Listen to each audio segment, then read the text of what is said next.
नदियाला दैवो बोकारा भेड़ो डोंगा में सिंदूर चढ़ाबो, ये चढ़ाबो सुअरे मोर डोंगा में सिंदूर चढ़ाबो। जी हम आज आए उन कलाकार के घर पहुंचे हैं, दीपक विराट, दिवंगत दीपक विराट जो रंगकर्मी रहे। पूनम विराट जी मेरे साथ बैठी है और हम उन शख्सियत के घर की चिराग से बात करने जा रहे हैं। हबीब, मरहूम हबीब तनवीर जी, वो रंगकर्मी रहे, नाटककार रहे, कलाकार रहे हैं, कईयों को तराशा है, कितना उनको नवाजा गया है ये आप सभी को मालूम है, और मालूम नहीं है तो गूगल में जाके सर्च कर लेना, क्योंकि सर्च करने के लिए काफ़ी बड़ा प्लेटफॉर्म आप लोगों के पास है। हम लोगों ने कहीं ना कहीं टेक्नोलॉजी की दुनिया में उन उम्दा कलाकारों के घरों को उनको समझने में देरी कर दी है, समझ ही नहीं पा रहे हैं। हमें समझना चाहिए, सर्च करते हैं मिल जाएगा। हम उनसे आपको रूबरू कराने जा रहे हैं, नगीन तनवीर। इन्होंने भी उस रंगकर्मी के क्षेत्र को, कला को, गायन को, चाहे इनके वालिद के दौरान जो उन्होंने जो उनकी जो कठिन दौर रहे हैं उस दौर को जिया है, यहाँ तक पहुँचाया है। उन्होंने भी नाटक को, फोक को, छत्तीसगढ़ी के वो विधा को लोगों तक पहुँचाया है। वो दौर कैसा रहा होगा वो जिए हैं, वो समझे हैं, उनके घर के भी जिए हैं। उन्होंने घर में जीने के बाद वो पीढ़ी दर पीढ़ी बहुत कम होती है जब कला और फन जो फनकार है ये यूं ही ऐसे दुनिया में नहीं आ जाते। सहेजना पड़ता है, तराशना पड़ता है, खुद को मांझना पड़ता है। तो सीधे ज्यादा भूमिका नहीं बांधूंगा मैं। मिलते हैं नगीन तनवीर जी। नगीन जी बताइए कि आपका सफर कैसे रहा राजनांदगांव के लिए? अच्छा रहा, आराम। अभी कहाँ से आ रहे हैं आप? भोपाल। भोपाल से। चलिए, पहले हम आप ही के साथ थे, आज भी आप ही के साथ है। मध्य प्रदेश से छत्तीसगढ़ हो गया, साथ ही है। कैसे सफर रहा अब्बा के दौरान? वालिद साहब आपके रहे, काफी लंबा समय रहा वालिद साहब का। उन्होंने कईयों को तराशा है, मैंने पहले कहा कईयों को तराशा है। आपको मैंने कई जगह सुना, जहां तक समझ में आया कि आपकी जो तालीम है और जो रंगकर्मी की कहे, यूं कहे या फिर नाट्य की, संगीत की, कैसे रही? भाई मैं तो 8 साल की उम्र से शास्त्रीय संगीत की तालीम ले रही, ख्याल की, अलग अलग गुरुओं से सीखा और गाने की तरफ रुझान बहुत था बचपन से। और छत्तीसगढ़ियों की गोद में हम पले हैं। लालू राम, लालू राम तो गाना सुन के बिल्कुल बाग बाग हो जाते थे और वो आहा आहा आहा ऐसे कंधे पे बिठा लेते थे। तो इतना मुझे प्यार स्नेह मिला और मैंने कहा जीवन तो बड़ा खुशहाल है, नृत्य और संगीत, संगीत और नृत्य, ये तो जीवन है। शोहरत राय के डाले है ना नृत्य संगीत, संगीत नृत्य। तो बहुत मजा आता था, बड़े खुश रहती थी और खूब हंसाते थे, खूब प्यार मिला। तो बहुत ही मतलब उस तरह का बचपना रहा। एक कला के प्रति एक्सपोजर भी मिला, मतलब लोक कला, आदिवासी कला और वेस्टर्न कला भी, पेंटिंग, थिएटर, म्यूजिक, डांस और शास्त्रीय संगीत, सबका एक्सपोजर मुझे दिया गया। तो मेरी जो परवरिश हुई ना वो और शहरी बच्चों से बिल्कुल हट के हुई, बिल्कुल ही अलग। देश के अलावा आप संगत करने अब्बा के साथ, वालिद साहब के साथ जाते, हबीब जी के साथ जाते, तो वहाँ जब अपना मंचन करना हो या वहाँ प्रस्तुति देनी हो, हाँ। तो क्या अनुभव रहा यहाँ और वहाँ में? देखिए, हर शहर या हर कस्बे का ऑडियंस अलग होता है, तो उसमें हमेशा नवीन अनुभव ही होता है, नया अनुभव। अब ऑडियंस, एक ही ड्रामे को आप अलग अलग जगह लेके जाएं तो आपको अलग अलग अनुभव होंगे, इसलिए कि ऑडियंस अलग अलग है, दर्शक अलग अलग है। 21वीं सेंचुरी चल रही है, फिर एक नया साल आने वाला है, ऐसे में दर्शक दीर्घा पेन इंडिया मूवी और भी मूवी की तरफ भाग रही है। कहाँ खोज पाते आप लोग को नाटक मंच और ये सब रंगमंच की कला को? है कहाँ कहाँ देख पाते अब? मैं सवाल नहीं समझी। मेरा सवाल यह है कि 21वीं सेंचुरी चल रही है, यहाँ पेन इंडिया लेवल पे मूवीज रिलीज हो रही है, ऐसे में कहीं गुम सी लगती है क्या आपको कि रंगमंच, नाटक, कला मंच कहाँ है? आजकल तो मोनो एक्टिंग होती है, अंग्रेजी थिएटर।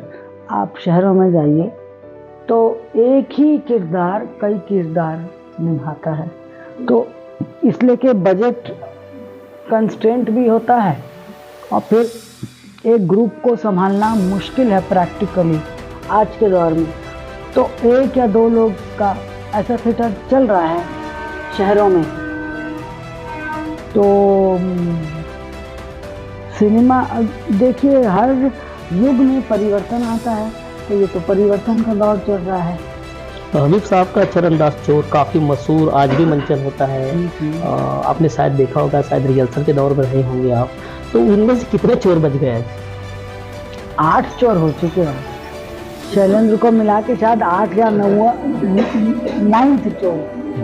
हाँ, उसके बाद एक चोर बच्चा भी ये बच्चा बैठा। अच्छा, तो ये इतने हो गए मदन लाल से लेके अब तक।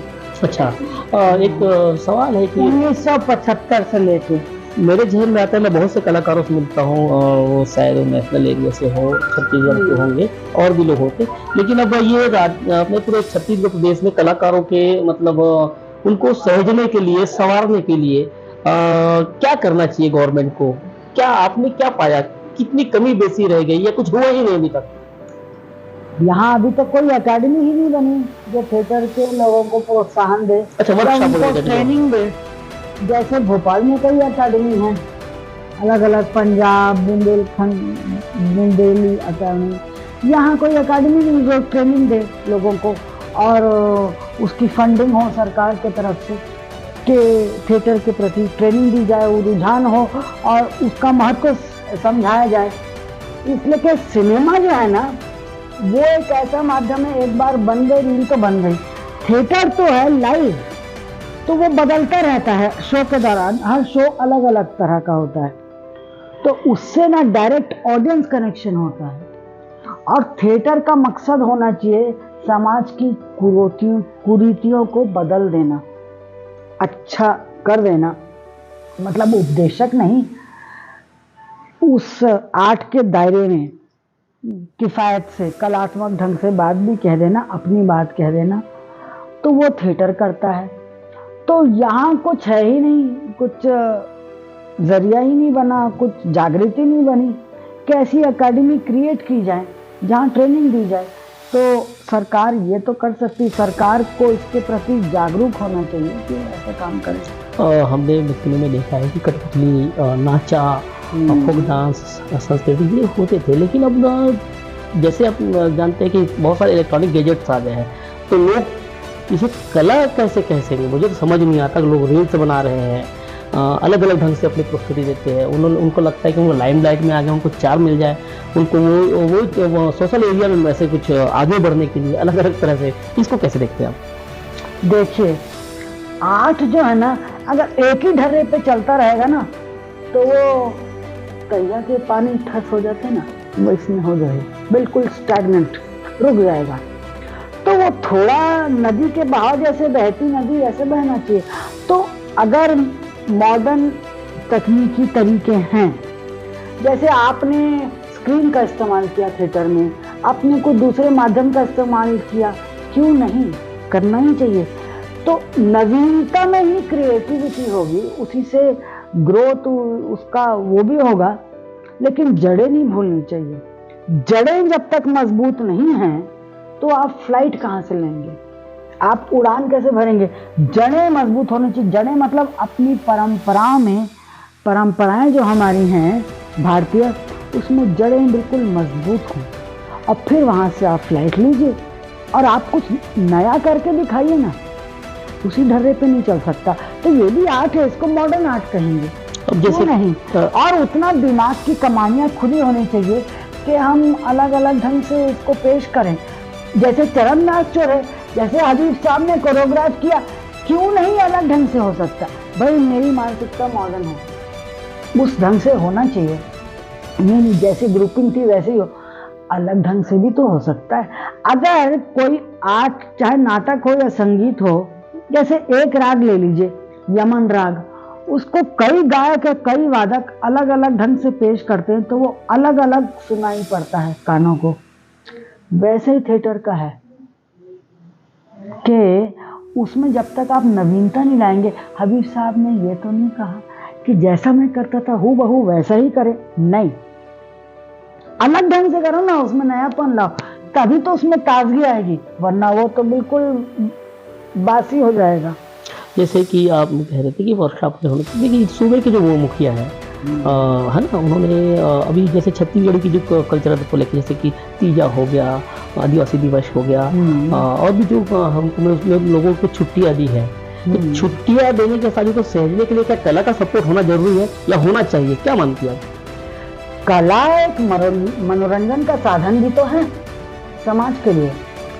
तो कला एक ऐसा माध्यम है जिसमें लोगों को इंटरेस्ट पैदा होता है कि आप ये जैसे ही कर रहे हैं तीजा वीजा, आप उसको ठीक है, वैसे जरूरी नहीं कि कला के माध्यम से ही पेश किया जाए, ये तो अपनी निजी चीज है ना, तीजा आपने मनाया, फलां चीज मनाई, ये तो आपका व्यक्तिगत है, धार्मिक चीज है। एक आखिरी सवाल कि मैं छत्तीसगढ़ में राजनांदगांव में बहुत सारे कलाकार, एक कलाकार क्या बैठे हैं जो आप लोगों के साथ बरसों रहे हैं, तो मैं यहाँ देखा कि कलाकार का दंश जो झेल रहे थे, बीच में कोविड जो आया उसके बाद और जो कोविड की मार पड़ी, तो इसको सहजने के लिए इनको सपोर्टिंग सिस्टम जो है, जो मॉरल सपोर्टिंग सिस्टम होना चाहिए गवर्नमेंट की तरफ से, चाहे वो सेंट्रल गवर्नमेंट हो या फिर स्टेट गवर्नमेंट, इस पर क्या कितना अपन फोकस करें कि हमारे कलाकार को सहेजा जा सके। हमने देखा है दीपक विराट जी, पूनम विराट जी, दत्तूदादा रामटेके और शरद श्रीवास्तव जी जैसे नाट्य कलाकार यहाँ पे रंगकर्मी, तो इनके लिए क्या मैसेज आपके द्वारा जाना चाहिए गवर्नमेंट को कि भाई हम तो देखे हैं, आप भी समझ रहे हैं? भाई ये लोग साधक रहे हैं, इन्होंने मेहनत की है, संघर्ष किया है, तो इनको कुछ, अब ये वृद्धावस्था में है तो इनके लिए कुछ पेंशन की राशि तो मुकर्रर की जाए, वरना कैसे सस्टेन करेगा इंसान महंगाई के दौर में। आप ही सोचिए, इतना इन्फ्लेशन है, इतनी महंगाई है, और वो पेंशन की राशि भी कुछ सोच समझ के ठीक ठाक ही दी जाए, ये नहीं कि भाई 2-3 हजार में हो गया, ऐसा महंगाई को मद्देनजर रखते हुए उतना तो करना चाहिए सर। एक लॉरेंस फ्रांसिस भी काफी लंबे समय से शायद नाम जहन में मेरे अभी आया, तो वो भी इन्हीं के साथ है, बहुत सारे कलाकार हैं यहाँ पे, तो ये सब होना चाहिए। तो मुझे अगर आपकी कोई बात बच गई हो तो ऑडियंस तक, अगर आपके अपने ढंग से कुछ कहना चाहे ऑडियंस। भाई मैं तो ये कहूँगी कि आप जो भी आप कला के क्षेत्र में है, थिएटर में है, कहीं भी हैं, आप कच्चा फल खाने की आशा मत करिए, जितना वक्त लगता है फल को पकने में उतना लगेगा, तो फल की प्राप्ति की चिंता मत करिए, काम करते रहिए। एक तो ये सिद्धांत है कि फल पकने का इंतज़ार करिए, और पकने में टाइम लगता तो धीरज रखना पड़ेगा, लेकिन आप हार मत मानिए, लगे रहिए अपने काम में, लगे रहिए अपने काम में। एक तो ये, और फिर आर्ट को अगर अध्यात्म स्पिरिचुअलिटी से जोड़ दिया जाए तो इसमें 4 चांद लग जाएंगे, मेरा यही मैसेज है। और दृढ़ता और साहस के साथ आप बढ़ते रहिए। चलिए, तो हम उनसे चर्चा कर रहे थे निश्चित तौर पे कि आप तनवीर मेडिंग की बात को समझेंगे, खासकर वो कलाकार जो स्ट्रगल कर रहे हैं या जो निपुण हो गए हैं, और कलाकारों का दंश आप लोगों ने भी देखा है, जब देखने के बाद समझने का प्रयास ही नहीं करना चाहते, ये बात अलग है। क्योंकि कलाकार अपने घर से निकलता है, वो लोगों को अवेयरनेस के लिए छोटी छोटी जो मूल बातें होती है, जो समाज की ओर से निकलती आती है, उस कुरीतियों को भी दूर करता है, हंसाता भी है, रुलाता भी है और गुदगुदाता भी है। तो कलाकारों का एक मर्म होता है जो स्टेज में आने के बाद घर का भूल जाते हैं, लेकिन उस स्क्रिप्ट के साथ अपने डायलॉग की डिलीवरी बखूबी से निभाता है। तो 2 लाइन आप ही के लिए। मंच की चकाचौंध में मुफलिसी कमी दिखाई देती साहब, पर्दा गिरा तो अपनों का भी भरोसा उड़ जाता है। मेरे साथ आज सौरभ है और मैं अखिलेश।